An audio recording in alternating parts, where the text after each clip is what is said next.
છેલ્લા કેટલાક દિવસોથી આપણે ગોપી ગીતની ચર્ચા કરી રહ્યા છીએ. હવે ગોપી ગીતનો છેલ્લો શ્લોક એટલે ગોપીઓના વીરની પરાકાષ્ઠા. આપણને એવું થાય કે કૃષ્ણ આટલા દયાળુ છે છતાં ગોપીઓને કેમ સતાવે છે, કેમ તેઓને આટલા રડાવે છે? તો કૃષ્ણ ગોપીઓને સતાવતા નથી, રડાવતા નથી. કૃષ્ણએ ગોપીઓને દાન કરવાનું છે, પોતાનું દાન. પરંતુ પરમાત્માને પામવા માટે પાત્રતા હોવી જરૂરી છે. તો કૃષ્ણ ગોપીઓને પાત્ર બનાવી રહ્યા છે. અને આ છેલ્લો શ્લોક એ કૃષ્ણના વીરા બાદ પાત્રતાની પરાકાષ્ઠા છે. યત્રે સુજા ચરણાંબુરુહં સ્તને શબિતા સને પ્રિય દધીમહી કર્કશેષુ તેનાટવિમાટસી ત્વદથે યથેન કિં શિવકૃપા દીર્ભિર્ભિમિત દીર્ભવદાયુ. અંતિમ શ્લોકમાં ફરી એકવાર ગોપીઓ કૃષ્ણના ચરણની વાત કરી રહી છે. આખા ગોપી ગીતમાં કૃષ્ણના ચરણની વાત ગોપીઓએ 4 વાર કરી છે.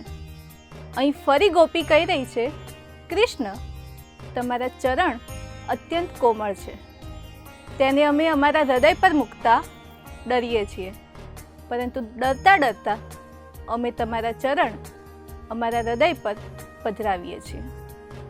જે ગોપી કૃષ્ણના ચરણ પોતાના હૃદય પર મૂકતા ડરે છે તે અત્યારે કલ્પના કરી રહી છે કે કૃષ્ણ ક્યાંક વનમાં ફરતા હશે અને ફરતા ફરતા તેમના પગમાં કાંકરો કે કાંટો ન વાગી જાય.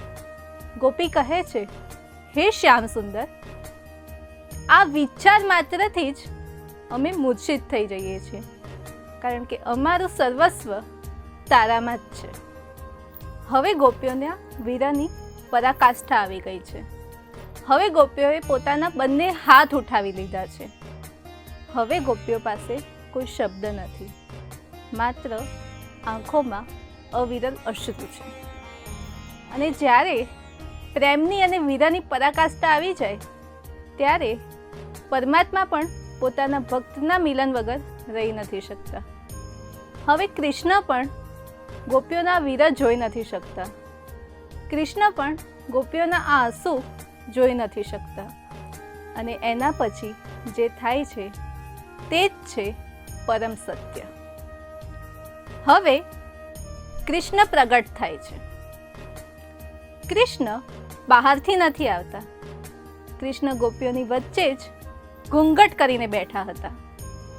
અને જેવો જ છેલ્લા શ્લોકનો છેલ્લો શબ્દ પૂરો થાય છે, કૃષ્ણ ઘૂંઘટ ઉઠાવીને ગોપીઓની વચ્ચે આવે છે અને રાસ થાય છે. દરેક ગોપીને લાગે છે કૃષ્ણ માત્ર મારા જ છે. જેટલી ગોપીઓ તેટલા કૃષ્ણ. આ મિલન એટલે જ મહારાસ. દેવતાઓ પણ જેને જોવા સ્વયં આવ્યા અને મહાદેવ સ્વયં ગોપીનું રૂપ ધારણ કરીને ગોપીનાથ તરીકે રાસમાં જોડાયા. અને પછી તો શું, રાધા નાચે કૃષ્ણ નાચે, નાચે ગોપીજન, ક્યોંકિ મન મેરા બન ગયા સખીરી પાવન વૃંદાવન. ગોપી ગીત પરથી એટલી ખબર પડે કે કૃષ્ણ એકવાર કોઈને પોતાના માની લીધા અથવા કોઈનો હાથ પકડી લીધો તો ક્યારેય એ તેમને છોડીને નહોતા જતા. ગોપીઓની વચ્ચે જ કૃષ્ણ હતા. તેઓ ગોપીઓને છોડીને એક ક્ષણ માટે પણ નહોતા ગયા. તે જ રીતે તો પરમાત્મા જ્યારે કોઈ ભક્તને એકવાર પોતાનું માની લે તો તેને ક્યારેય છોડતો નથી.